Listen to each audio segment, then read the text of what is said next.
In Focus continues now. I'm Jennifer Lewis Hall. Camden's revitalization, that's our focus today, and the numerous companies coming to the struggling city. Khai Tran joins us now. Khai, you are an entrepreneur with a business now in the city and also a resident that is really involved in the revitalization. Welcome to In Focus. Thank you, Jen.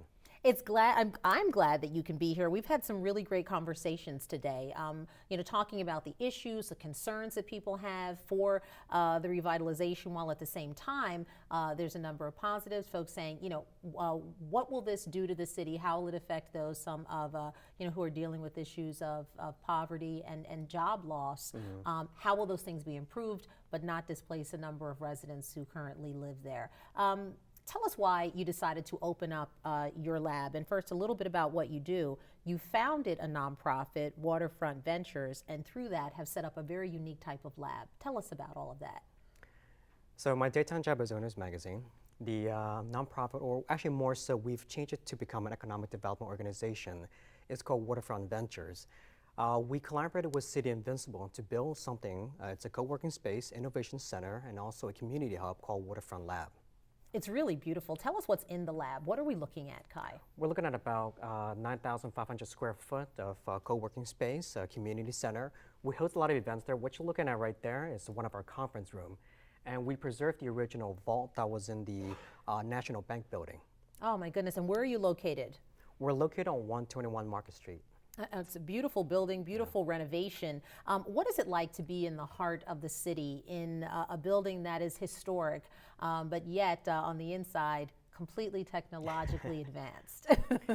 Well, it's shocking. A lot of time when people visit our space, they're surprised at what it looks like on the inside, and also when we tell people that we're in Camden, of course, the initial reaction to it is, oh, you're in Camden. But by the time they get to Market Street and by the time they get into our office, the attitude changes. And tell us, for folks at home that may not know, and even myself, as I talked about a co-working space and getting into what that is, what is that and what does it mean? So the beautiful office space we just saw, you hope that other startups will join you in that office place. What do you do? How does it work? So the reason why we built a co-working space was largely because we want more startups, more entrepreneurs to come into the city and eventually work there and stay there. Now, if you were a company moving into the city, the barrier to entry to set up an office, set up your internet, and kind of get things moving, it's too high. So you would then join a co-working space where it's a monthly model. Plans start at $225 a month up to $850 a month, and everything is there for you. You don't have to get chairs, get internet. Everything is all set up. How many companies so far are on board with you? Right now, we have about 21 companies on board. Okay, and what's your goal? Where do you hope this will take you in the future? We've been talking about phases today between housing and construction and jobs. What kind of phases do you see in technology and for your individual business? We're there for a 5-year plan. The phase that we're in right now is very infantile. And the purpose of the Waterfront Lab was more so to attract, our goal is to bring at least 100 tech startups into the city. And tell me about that, because that's a lot. You said 100 tech startups. Correct. What types of businesses would that be? Would that be everything from software developers to companies that make different types of products? We're looking here at just some video of the city. I think, again, this is along Cooper Street there. But, obviously a historic city, but needing a lot of work. So when you say tech startups, why tech? What kinds of companies would those be? When I say tech, that is somewhat diverse. It can be software companies, it could be manufacturing, it could be product design.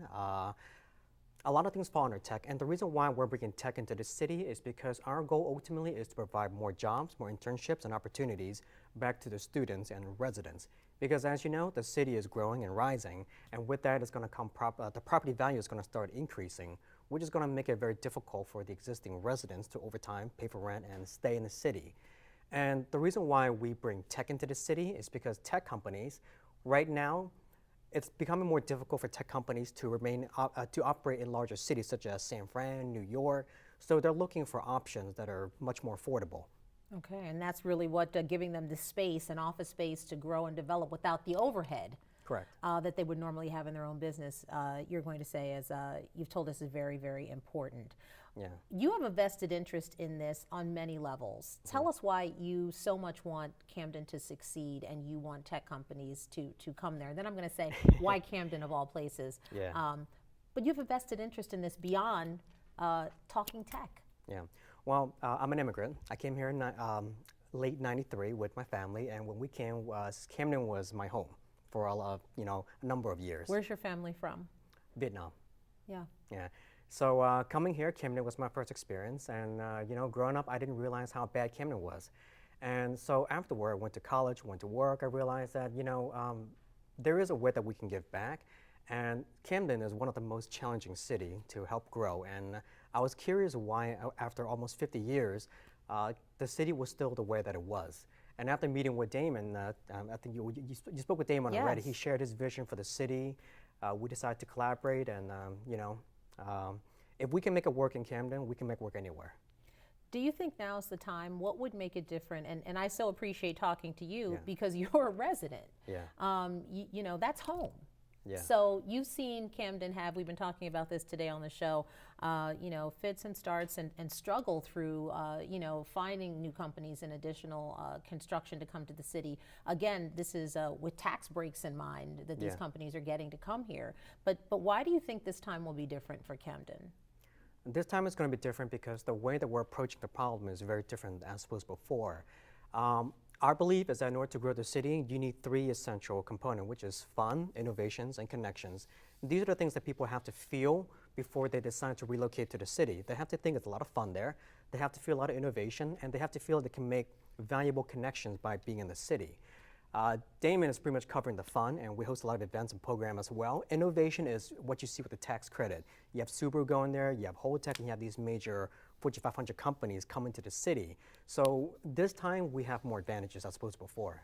All right. Thank you, Khai Tran, and best of luck with your business. That'll do it for us here. I'm Jennifer Lewis Hall. Please join me again on Monday morning, starting at 5 a.m. for PHL 17 Morning News. On behalf of all of us here at PHL 17, have an awesome weekend.